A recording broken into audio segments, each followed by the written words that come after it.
I stood in the darkened corner of the ballroom, watching the couple sway across the dance floor. Their eyes locked on one another. The woman's partner pulled her even closer than one might have thought possible. They embodied elegance in motion. He moved with the grace of an athlete, and she followed his lead well. All eyes were upon them, and there was an emotional bond between them. Perhaps not love, but a connection stronger than friendship. Her honey blonde hair moved gently as she kept her body close to his. Not that she had much choice given how tightly he held her. I would have felt envious of their connection if the woman hadn't been my wife of 11 years, now in the arms of her boss. Instead, I felt anger and humiliation. This wasn't our first time at her company's annual awards and appreciation banquet. We had attended 8 others over the years, and everyone with any tenure at the company knew she was my wife. I could see people searching for me as we all watched the spectacle unfold. They were waiting for the explosion. After 3 dances, they walked off the floor together, joining other colleagues at a round table in the middle of the room. I watched as she gazed at him with those familiar eyes that were once just mine. Although I hadn't seen that look in a while, it didn't diminish the disgust that swelled inside me. The only thing that came to mind was that it wouldn't be long before this situation boiled over. I just needed to hold on a little longer. I was struggling to reconcile my fear, hate, and resentment with the love, respect, and trust one once held for my beautiful wife. It was a battle I was losing. Try as I might to overcome these feelings, I found myself falling into despair and self-pity. I hung my head in defeat. I had worked so hard over the past months to win her back and repair our marriage. I had scheduled date nights, picked up household chores, turned off the TV, and tried to initiate conversations, only to have her walk away. I left flowers, notes, and cards with loving sentiments, only to find them in the garbage. I sent flowers to her work, and never even heard if she received them. What else could I do now but wait? I shook those thoughts from my head as I made my way back to the temporary bar in the corner of the room, and stood behind Mary and one of Kelsey's longtime work friends. "Having any fun?" I asked, trying to keep a nonchalant appearance. "I always enjoy these yearly parties." "Harold loves the free booze," she answered. I smiled and nodded, raising my empty glass. "Me too. Hey, I haven't seen Jason's wife tonight. Did she make it?" My eagerness might have shown through. She always dressed so elegantly and was a joy to chat with. "Oh, didn't Kels mention that Jason served her with divorce papers today?" I guess she had been neglecting her responsibilities. I had caught Mary and at just the right stage of drunkenness to not give much thought to her words, and I wasn't disappointed with the results. "No, I guess not. It being a Friday night and all, we came here right after I got home from work. We haven't had a chance to gossip." I had covered my bases, but it was a direct lie. We had taken the afternoon off to prepare for the evening. She had plenty of time to mention it but chose not to. I refilled my Captain and Diet Coke, retrieved a glass of white wine for Kelsey, and headed over to the table where she and Jason were standing. Neither saw me approach. They were too engrossed in each other. "Kel, I got you a glass of wine," I said, extending the glass toward her. She jumped a little as I spoke. "Oh, you startled me," she squeaked, accepting the glass. "Thank you, Han." The others became more uncomfortable the longer we stood there. Most found something remarkably interesting in the stained tablecloth or across the room and wouldn't look directly at me. Others stared, probably wondering how blind I could be. A younger man, about 25, even smirked as he watched me. He and I locked eyes for a couple of seconds before his smirk disappeared, and he too found the tablecloth fascinating. As we approached 1 a.m., many guests had already filed out of the hotel ballroom and headed for home, but I could tell Kelsey wasn't ready to break from her dance partner. "We should probably head home, honey. I still have to run the babysitter home, and we promised her we wouldn't be out past 2 tonight," I mentioned, aware that I was interrupting her time with Jason. "Yeah, okay. I guess we have to go," she smiled, and there was visible relief from everyone around us that the awkwardness was almost over. "Jason, good to see you." I extended my hand and we shook. He was a powerful man, and he did his best to demonstrate it with his firm grip. He stood 3 inches taller than my 6 feet, but I outweighed him by about 15 pounds. I applied a little more pressure than normal, looking straight into his eyes and seeing deception and smugness reflected there. He finally dropped the shake and said, "Good night." I waved at the others as we made our way from the room toward the car. We didn't speak on the ride home, though she had a smile that made her look radiant. Once we were home, Kelsey went to check on Caitlin, our 9-year-old daughter, while I paid Brittany and prepared to take her home. Upon my return, I went to the bedroom to find Kelsey already in bed and asleep. I checked on Caitlin, used the bathroom, and went to sleep in the spare room. I knew there was no chance of intimacy tonight. I could hardly remember the last time we were together. My eyes closed with the last view being of the ceiling as I fell into a fitful sleep, running through my internal checklist for tomorrow. I was up early Saturday morning. Caitlin was already in the family room watching her shows, and I gave her a little wave as I stopped in the doorway. "Have you had breakfast yet?" "Yep," she stated as she waved her milk-drenched spoon in the air, sloshing milk drops onto the carpet. "Okay, be quiet. Mom's still asleep and I have work to do in my office." Okay, Dad," she said a little too loudly and I chuckled. Well, that didn't work. Around 8:30 I called my lawyer's cell, knowing he worked from home on Saturday mornings. "Morning, Bill. Matthew Franks here." "Good morning, Matt." "Guess this isn't a joyous call," he responded, already knowing the answer. "That's correct. Time to put the plan in motion. Found out that Jason served his wife yesterday. Do we know if Kelsey has seen a lawyer yet?" "I don't think so, but I'll give the SAS a call and make sure," he continued. "I'll meet you in a half hour at the coffeehouse. Have you sign and date the forms, along with my assistant to notarize. We'll file first thing Monday morning and have her served at lunch."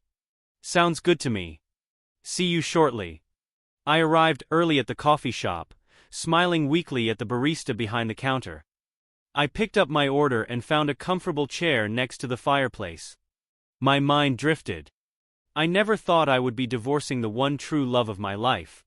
It's hard to pinpoint the exact moment when I realized my comfortable life was coming to an end, but I can come pretty close. It was a traffic ticket, one of those automatic red light camera deals. When you run a red light, they take a picture of the driver, the car's license plate, along with the date and time stamp. That was it. I found the ticket when I got the mail. I laughed, knowing it was Kelsey's. She always pushed those lights when she was in a hurry. I opened it, figuring I would just pay it and not say a word. Nothing good could come from confronting her with it. There, captured in the picture of the driver, was Kelsey, and to the right of her was the shoulder and arm of a man. It didn't show his face, but I knew who it was. No big deal. She could have been at lunch or going to a meeting. It could have been anything. I checked the date and timestamp. March 5th at 14:39. Something about that date didn't sit well with me. It hadn't been that long ago. I started looking back through my phone. I found our text messages from the 5th. Kelsey at 11:19. Dropping by Mary's after work to pick up clothes for Kate. I remember thinking this wasn't unusual. Mary's daughter was a couple of years older, and we got cute hand-me-downs from them. Though I thought Mary usually brought them to work. Still, my radar didn't ping. Matt at 12:03. No worries. Want me to make dinner? Kelsey at 12:10. Yeah. Matt at 12:11. What time should we expect you? Kelsey at 12:12. 6-ish. We might chat for a minute. Matt at 12:42. Okay, have fun. Kelsey at 210. Thanks, we will. As I checked the intersection on Google Maps, it was on the opposite end of town from where Mary lived. But still, it could be innocent, right? But then I started to put the pieces together. Since late November, Kelsey had been standoffish. I noticed all through the holidays how we fought over little things. By January, she didn't like holding my hand while shopping or walking. Our general conversation topics became limited to work or Caitlin. We didn't talk about our dreams anymore. We didn't talk about family vacations or our future. I have had a trust fund since I was little. My great-grandfather purchased a lot of undeveloped land in the Pacific Northwest. He logged much of it off and made a killing. Then, as the local city grew, he sold parcels of land back to the city. When he died, I benefited from those purchases with a few $100,000 going to this trust. It grew again when my grandfather passed away, allowing the trust to expand. I had never needed to access it since my family was self-sufficient. The balance stabilized and even grew slightly as it was structured to accrue interest. After my father's passing and with my mother already deceased, I inherited his entire estate. I simply merged his trust with mine. And with the accumulated wealth, the three of us were close to being set for life. However, Kelsey and I continued to work hard and grow our capital in preparation for retirement. When Kelsey and I got married, I was encouraged to obtain a prenuptial agreement to protect the fund. Every few years we updated the prenup and our wills. One item that always remained constant was the standard clause stating what's mine is mine and what's yours is yours. We added a provision for our daughter Caitlin to receive an education in the event of my death or if we divorced. There were also stipulations regarding the circumstances surrounding my demise. Obviously, Kelsey would not inherit anything if she had a hand in it. I had access to a family lawyer and accounting service for years. So I contacted my lawyer and got the name of the best local divorce attorney. I set up a meeting with him by the end of the week to explore my options. Since we had a solid prenuptial agreement, he wasn't worried about any financial issues. I explained that I wasn't ready to take any drastic actions yet, just wanted to know what steps to take next. Well, Matt, we could have a private investigator look into things and see if there's anything to worry about. Unfortunately, all my investigators are busy right now and it would be several weeks before they could take on your case. Bill Manson explained. I really don't want to wait. I'm already losing sleep over this. Are there any other options? I asked. Well, there is one, but few really trust him. We call him Larry the Sass. Bill went on to explain. He was an ex-cop who had retired due to a history of complaints and some questionable activities. He could get started right away, but I wasn't sure about a lasting relationship with him. Why do you call him the SS? I asked, laughing. I want things to be legal. So if we do find something, we'll be on solid ground if we have to move forward. Totally. He's legal. He has a habit of gathering information, detailed pictures, videos, emails, and phone conversations. That walks a fine line of being allowed in court. But I'm told what he finds can be solid proof of infidelity. Okay. As long as he's legal, we could always pay him off and switch to a more reputable investigator later. I paused. Do you think he can start today? I'll give him a call and find out. I'll be your go-to guy here at the office. I'll let you know later today. Sounds good. Thank you. I filled out a bunch of documents for both the lawyer and the investigator, connected him with my accountant, and left a retainer for my personal account. Kelsey didn't have access to it, so she wouldn't know what I was up to. I didn't want to startle her, especially if I was wrong and it was just a rough patch in our marriage. During this time, I decided to try to repair my relationship with my wife. My life experiences taught me that people don't just change their behavior without a catalyst. Since I didn't know what that was for Kelsey and whether we had passed the point of no return, I focused on being a better husband. I made an effort to show her that she was loved and valued as an equal partner in our relationship. I doted on her and aimed to be the husband that all her friends would envy. But my efforts were often met with indifference, and it became clear that we had already crossed a line. One Thursday afternoon, I was invited back to Bill's office to see what the investigator had found. I was shown hours of footage, photographs, phone call recordings, and email exchanges between Kelsey and Jason Stanton. I was both impressed and disgusted by the thoroughness of the investigation.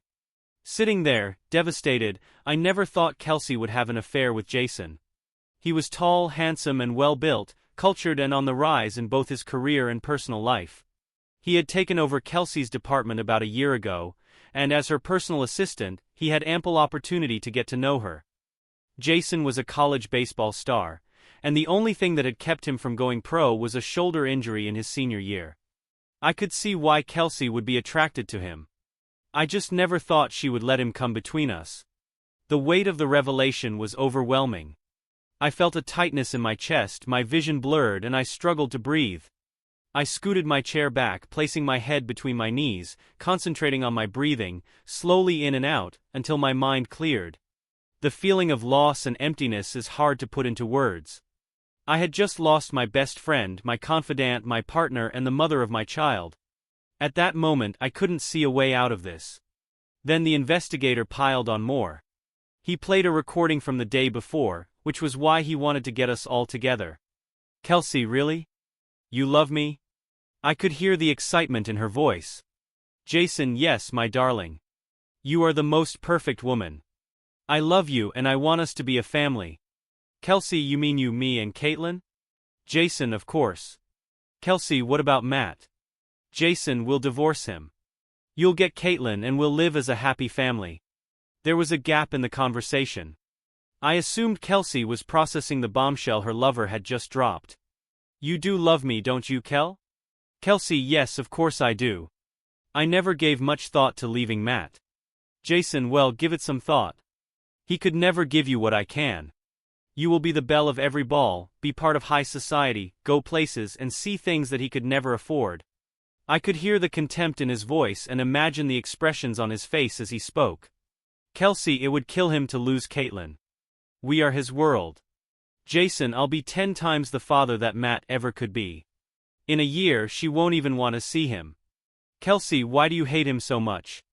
What has he done to you? Her voice carried a hint of concern. To be honest, I wanted to know as well. Jason, he doesn't deserve you. That loser has no ambition and no drive to be anything more than what he is today.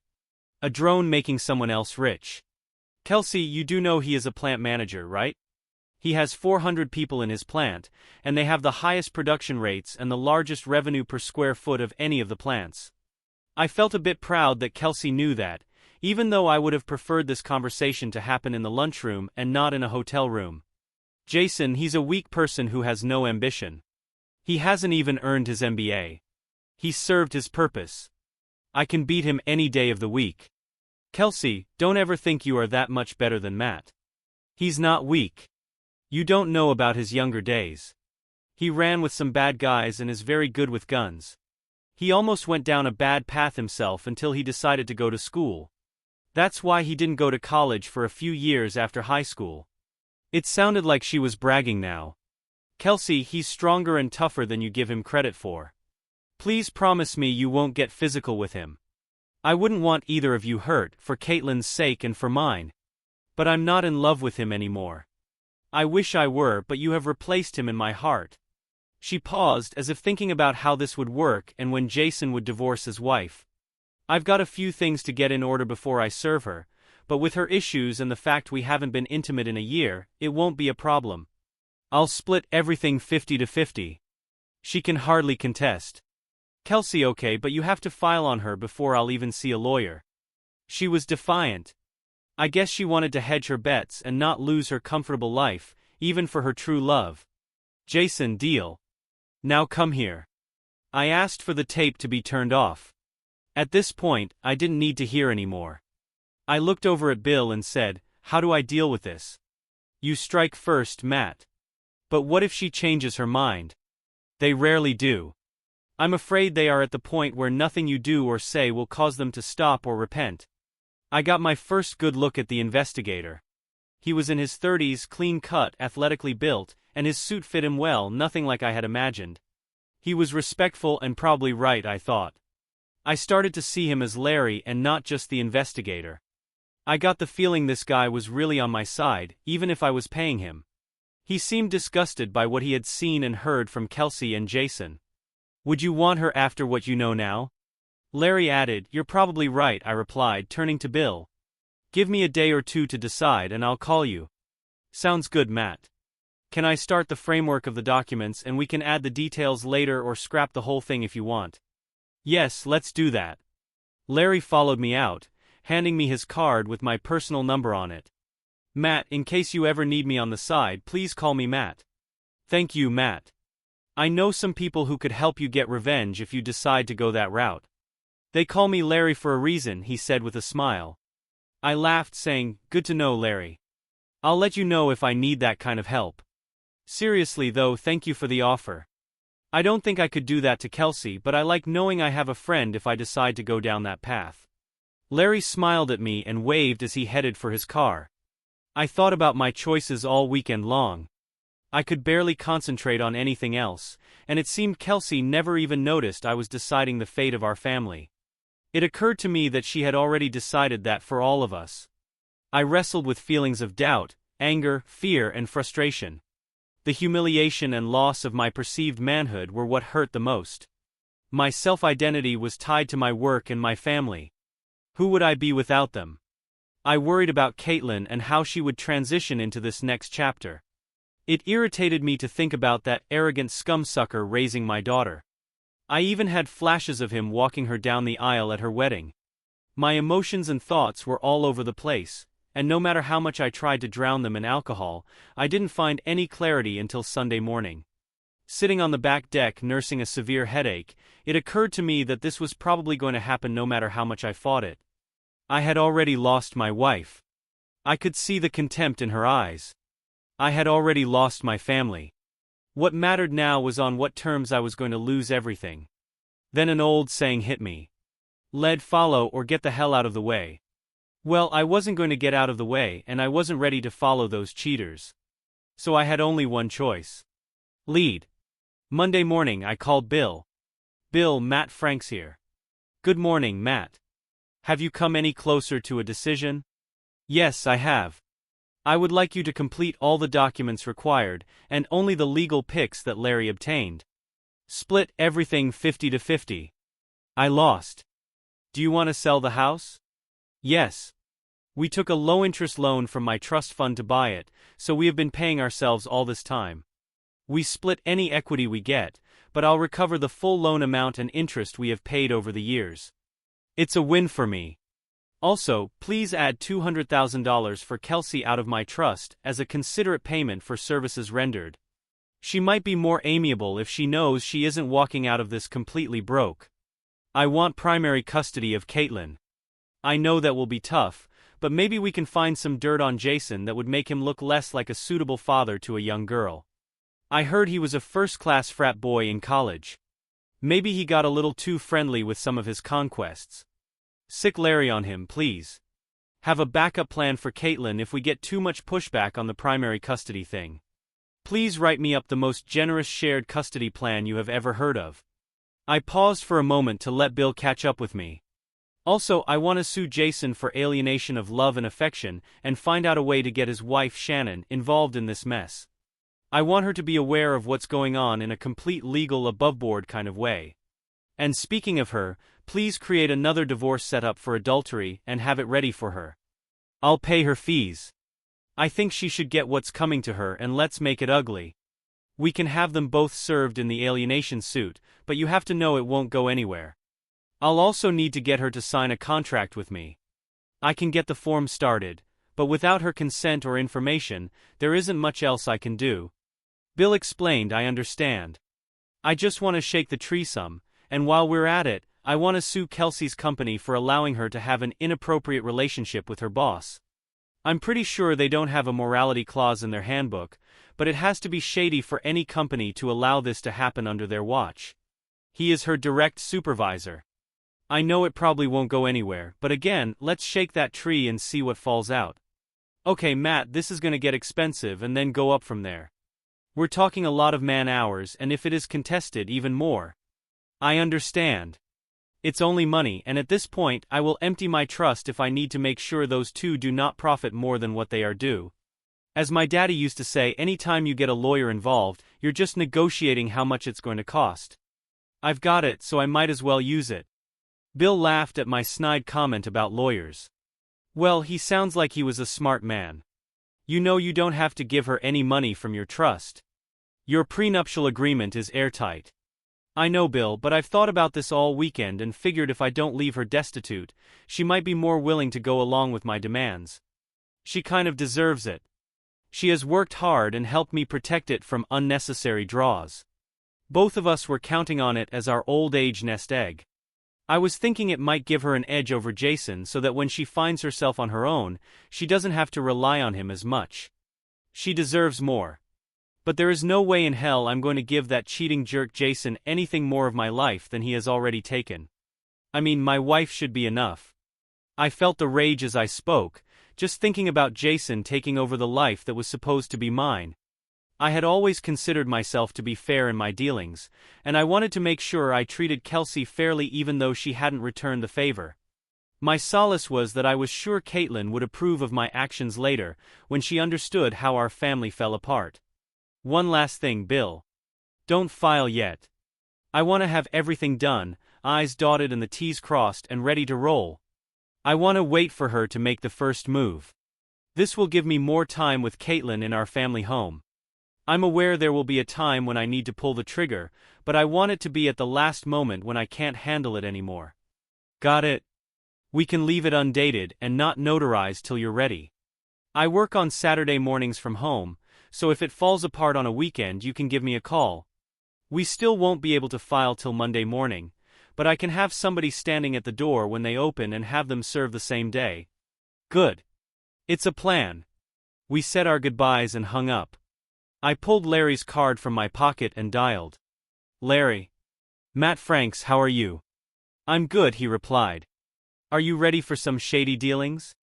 Well, sort of, but I want you to wait for my word, okay? No problem. Matt, what are we talking about? Can we meet in person? Yep, give me an hour and I'll meet you at the Dunkin' on 6th. Sounds good, I replied. I was already waiting when he pulled into the lot. He got some coffee and a snack and then sat down opposite me. I want you to put together the compromising file, photos, video recordings, everything you have. We need to find a way to get it to Shannon Stanton anonymously. Maybe email? No problem. I know a guy who works the dark web, Larry stated. Is that all? What about posting the videos to an adult site or sending the compromising materials to her parents or co-workers? He asked. Boy, he is shady, I thought. No, Kelsey will still have to be seen around town. I wouldn't want her so humiliated that she leaves town with Kate, and I still care about her, even if she isn't in love with me anymore. I slipped an envelope with $5,000 cash in it across the table. This should get you started, but let me know if you need more. Larry thumbed the cash and looked up at me. $3,000 would get this done. He may be shady, but at least he is honest. Keep the rest as a retainer. I may need your expertise later. Don't forget to sit on the file till I call you. I want them caught off guard, and I have my reasons for letting them make the first move. Oh, we should also get an idea of what issues his wife has. Her medical history might play into anything we decide later. Is that possible? I asked. Larry smiled and nodded back to me. And did Bill ask you to look into Jason's college days? I'm looking for something I can use against them if we fight over custody. He nodded again and made a couple of notes in his notebook. We finished our coffees and chatted about his career as a cop and people we might know. We shook hands and parted ways. That was 3 months ago. I was brought back to reality as Bill arrived, and then shortly after his assistant and Larry. So, it's go time, huh? Bill asked. Is everyone seated around us? Yep, sounds like it. Larry, do we know if Kelsey has been to a lawyer yet? Not that I'm aware of. I did a quick search of her emails after Bill called, and didn't see anything mentioned. I'll take a closer look today and we'll know by Monday morning, Larry stated. La la la. I didn't hear that, Bill exclaimed while plugging his ears with his index fingers. I can't know these things, Larry. Larry smiled and nodded while giving me a sly wink. What about Jason? Any dirty laundry? I asked hopefully. Yeah, he was investigated along with his frat. Something to do with date assault, drugs, and some underage girls at parties. I got copies of everything and passed it along to Bill already. Bill looked up and nodded his confirmation. I've got them if we need them for the custody hearing. He pulled out the documents we had been working on for the past few months and showed me where to sign. As I signed, Bill's assistant notarized. I spoke to the group. Larry, can you find out who Shannon Stanton hired as a lawyer and let Bill know? Then Bill, if he's worth a damn, can you share a legal file with him? I asked the group, what if he's not a decent lawyer? Then we get Shannon in touch with you somehow, but I would rather we do it the right way. Larry, I don't think we need to send her the compromising materials. Larry nodded as he sipped his coffee and Bill looked between the two of us. Bill, can I pick up the docs Monday afternoon? I'll give Kelsey the docs first myself and let her know what's going down. And then can you have her officially served on Tuesday? Bill nodded his understanding, and spoke to his assistant about the filings, and to get a server ready for Tuesday. And then I would like Jason and their company served on Tuesday afternoon. I guess we can take Shannon off the alienation suit since she will be in the loop soon enough. Bill, you can share the file.